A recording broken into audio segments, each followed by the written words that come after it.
Hi hello నమస్తే. చాలా సింపుల్గా సూపర్ టేస్టీ చామగడ్డ చారు చేసుకుందాం రండి. Welcome back to Nayak kitchen. ముందుగా చామగడ్డలను కట్ చేసి బాగా ఉడికించుకుందాం. నేనైతే 250 గ్రామ్ చామగడ్డలను తీసుకున్నాను. ఉడికిన తర్వాత పొట్టు తీసి శుభ్రంగా కడుక్కోవాలి. ఇప్పుడు స్టవ్ మీద కడాయి పెట్టి 4 టేబుల్ స్పూన్ నూనె వేసి, నూనె వేడయ్యాక ఆవాలు, జీలకర్ర, మిరియాల పొడి వేసి, తరువాత వెల్లుల్లి రెబ్బలు, ఎండుమిర్చి, కరివేపాకు వేసి వాసన వచ్చే వరకు వేయించాలి.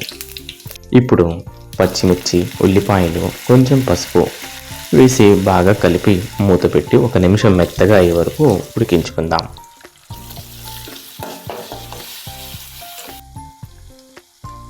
ఇప్పుడు చామగడ్డలు వేసి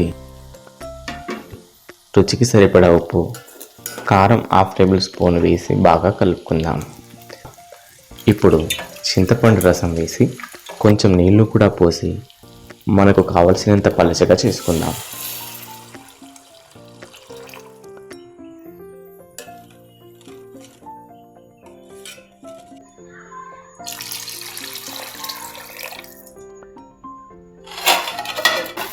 ఇప్పుడు మీడియం ఫ్లేమ్పై బాగా మరగనిద్దాం.